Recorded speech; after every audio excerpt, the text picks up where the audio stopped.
Continuemos entonces con esta parte 2 de la hipertensión arterial en atención primaria.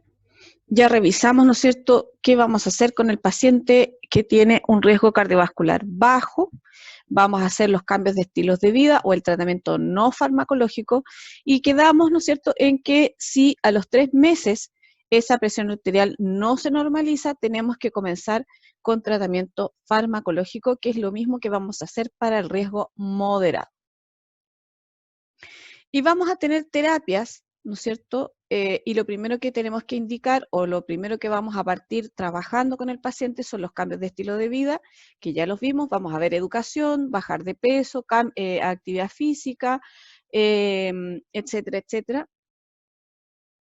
Y después vamos a tener dos opciones de terapia en términos de fármacos, que es la monoterapia y la terapia combinada.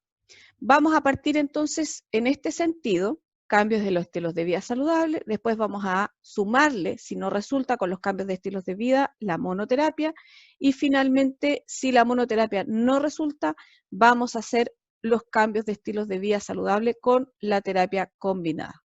Los cambios de estilos de vida siempre hay que mantenerlos y siempre hay que indicarlos y hay que estarlos estimulando en cada control. Vamos entonces a revisar cómo se eligen las terapias y la monoterapia, como yo les explicaba, está indicada en valores de presión arterial de 140 a 159, que con 90 a 99 que corresponden al riesgo cardiovascular bajo o moderado, como están los semáforos acá, ¿ya? Y la terapia combinada va a estar indicada en valores de presión arterial mayores a 160, 100 y el riesgo cardiovascular alto o muy alto.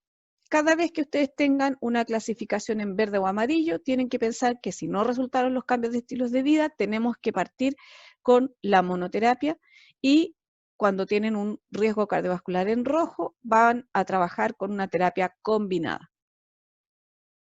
Antes de que estén pensando que por qué les explico esto, porque de alguna manera ustedes no van a indicar las terapias, pero sí van a estar pendientes de los controles y de que efectivamente el paciente siga su tratamiento. Tienen que conocer muy bien los medicamentos para poder determinar si es que ese medicamento está surtiendo efecto o no, cuáles son los efectos adversos o las reacciones adversas a medicamentos que pudieran esperar, y además tienen que tener claridad de cuándo volver a derivar al médico para que les haga el cambio de terapia. A la adherencia al tratamiento la vamos a evaluar, ¿no es cierto?, cada cierto tiempo, al ingreso y a los 3 meses, ¿no es cierto?, si no compensa sus cifras de presión arterial a los 3 meses de iniciada de la terapia, tiene que ser evaluado y para eso vamos a usar el test de Morisky-Green-Levine. Vamos a ver más adelante, ¿no es cierto?, el test que me parece que está por aquí en alguna parte más al final. La no adherencia al tratamiento, ¿qué es lo que hay que hacer? Hay que reducir primero la cantidad de fármacos al día, hay que hacer sesiones grupales, hay que pedir el apoyo familiar y hay que capacitar al personal de salud, ¿no es cierto?, para que trabaje con estos pacientes que no quieren hacer su tratamiento y hay que tratar de indicar la automedición de la presión arterial para que solo vaya modificando su motivación para adherir, ¿no es cierto?, al tratamiento farmacológico.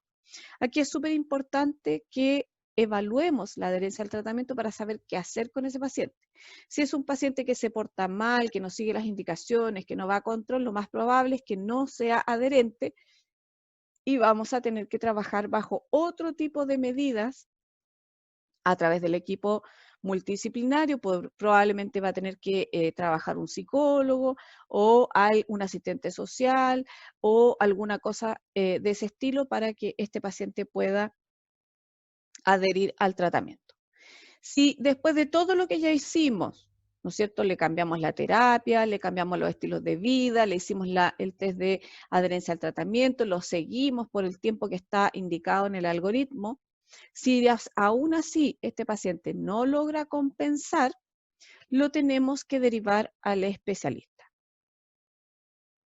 El objetivo principal del tratamiento, y aquí estamos hablando del tratamiento completo, ¿no es cierto?, no solo de los medicamentos, es reducir el riesgo de mortalidad y morbilidad cardiovascular a través del control de todos los factores de riesgo cardiovasculares modificables, identificados, tales como tabaquismo, dislipidemia, diabetes, obesidad, sedentarismo y la propia hipertensión arterial.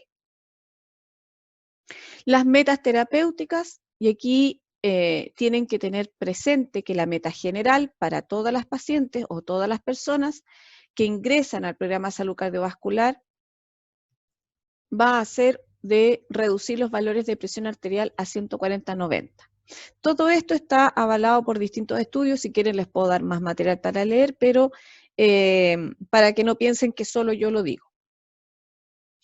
Para los pacientes que son hipertensos y diabéticos o que tienen un riesgo cardiovascular muy alto, la meta terapéutica va a ser mucho menor, ¿ya? Y la idea es lograr presiones arteriales bajo 130-80 milímetros de mercurio. ¿Por qué es más exigente la meta? Porque este paciente tiene mucho más alto riesgo, por lo tanto tenemos que adelantarnos a que ese riesgo se lleve a cabo, digamos, en una enfermedad cardiovascular mayor como un infarto o un accidente cerebrovascular.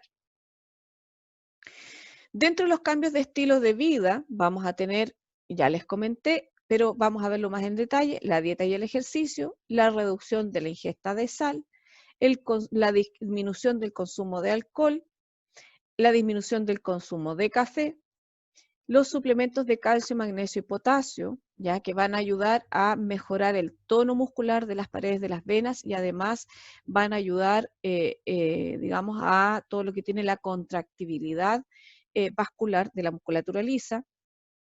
Suspender el tabaco, por supuesto, las intervenciones grupales, las terapias de relajación, que está comprobado que disminuyen aproximadamente en 5 puntos la presión arterial.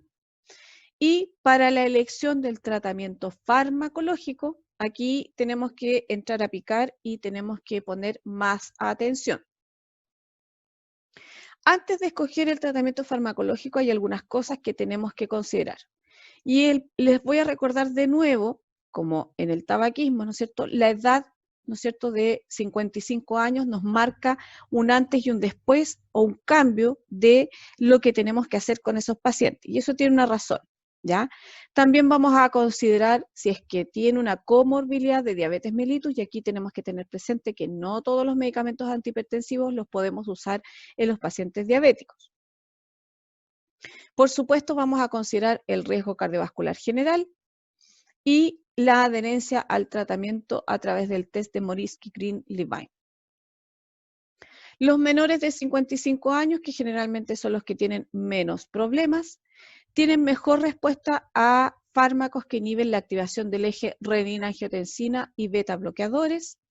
Los IECA o los ARA2 serían la mejor elección en la terapia inicial en hipertensos jóvenes. Y dentro de los IECA tenemos el captopril, el enalapril, esto tienen que saberse los chiquillos. Y dentro de los ARA2 vamos a tener losartán y valsartán. En los mayores de 55 años, y aquí está la razón de la diferencia, la evidencia muestra que los calcioantagonistas o diuréticos tiacídicos son los que probablemente confieren mayor beneficio como fármaco de primera línea.